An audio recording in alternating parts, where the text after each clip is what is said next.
Once upon a time, in a dense and ancient forest filled with many creatures, there lived a huge and powerful elephant. His name was Ghana, which meant strength or power, and he was known throughout the forest for his great size and might. Despite his immense power, Ghana wasn't a warrior. He preferred peace and quiet to fighting, and was happiest when all the animals were getting along. One day, however, some woodcutters came to the forest to chop down trees. They didn't know that this was Ganar's forest, his home, and they certainly didn't know how powerful he was.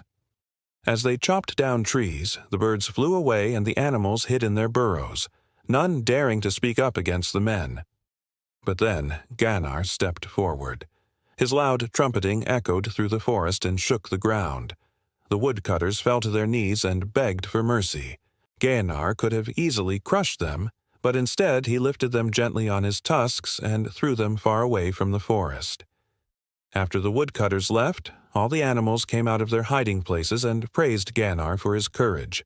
But Ganar simply replied, "I did what I had to do to protect my home, and you, my friends." From that day on, the animals loved and respected Ganar even more than before. But little did they know that soon another challenge would come, and Ganar would have to do something he never imagined possible. Many years passed, and during that time, Ganar grew even older and wiser. He watched as generations of animals were born and grew up in the forest, and he shared his wisdom with them all. But one day, a terrible drought struck the land. The riverbeds were dry, the plants withered, and the animals suffered from hunger and thirst. Day after day, the situation became worse and worse, and Ganar knew that if something wasn't done, the forest would turn into a desert. Then one day, Ganar called all the animals together and told them, "My friends, our forest is dying. The river has no water, the plants have no leaves, and we have nothing to eat. If this continues, we will all die. So we must do something." The animals were scared and desperate, and they asked Ganar what they could do to help. "I have an idea," Ganar said. "The river in the faraway green valley has plenty of water. It's almost magical. The fish there jump out of the water to feed themselves to their babies, so there's always enough food and water for everyone. If we can bring some of that water here, it will save our forest." The animals agreed that this was a great idea, but when they went to the river in the valley, they saw that it was surrounded by high mountains and deep gorges. "How can we get the water over such high mountains and deep gorges?" asked a tiny field mouse. "Don't worry, little friend," Ganar said. "Each of us will carry water in our own way. You, little mouse, will dig tunnels under the ground to guide the water towards the forest. The birds will fly to the highest peaks to carry water from the clouds. The deer will fetch water from springs and streams. The monkeys will climb tall trees to collect water from the leaves. The crocodiles will swim in the lake and fill their stomachs with water. And I will go to the river and use my tusks to scoop up water and carry it to the forest." The animals thanked Ganar for his leadership and started carrying water to the forest. But soon the little field mouse called for help.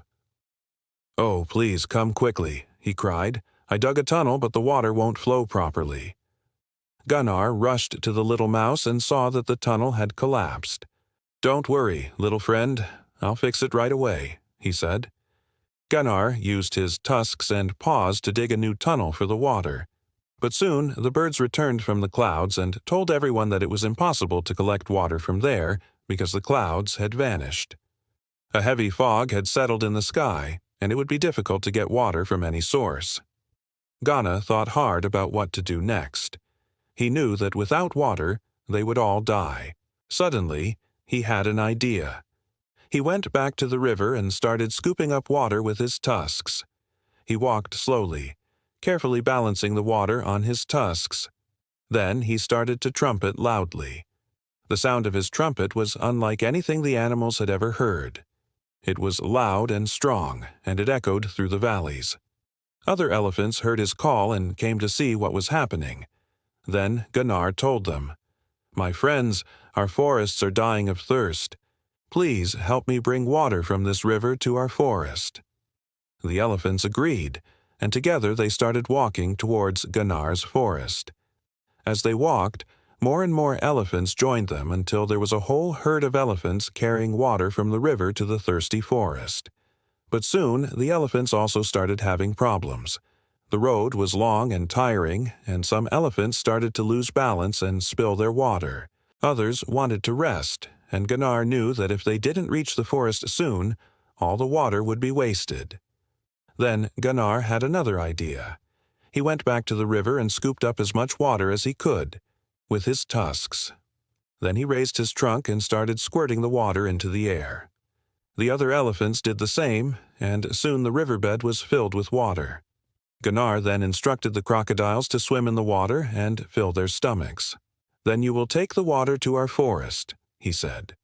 The crocodiles agreed, and soon they were swimming towards the forest with water in their mouths. But when they reached the forest, Ganar realized that they wouldn't be able to distribute the water evenly. Some parts of the forest were too dry, and if they didn't get water soon, the plants there would die. Then Ganar had another idea. He called all the animals and told them to gather around him. "I have one last plan," he said. "The parrots will fly to the river and fill their beaks with water. Then they will fly to the dry parts of the forest and sprinkle the seeds there. This will make the seeds sprout and bring life back to the forest." The animals liked the idea, and soon the parrots were flying to the river to fill their beaks with water. But Ganar noticed that some seeds were still lying around, and he knew that if he didn't do something, they would dry up and die. So Ganar did something he had never done before. He put his tusks into the ground and pushed them up like a plow. Then he used his tusks to dig a trench around the forest. He worked tirelessly until his tusks were sore and bleeding. But he didn't care about the pain. He just kept pushing and digging until he finished the trench. Then Ganar called all the animals again and told them, "I have one final request. Please pour water from the river into the trench I dug. This will create a canal that will bring water to every part of the forest."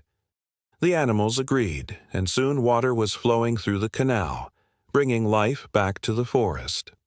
The plants started growing again, and the animals were happy to have Ganar as their leader. From that day on, Ganar was known throughout the land as the wisest and most powerful elephant who saved his forest from destruction. He had shown everyone that even the strongest and most powerful animals need intelligence and strategy to survive, and that sometimes the greatest strength comes from the smallest and most unlikely sources.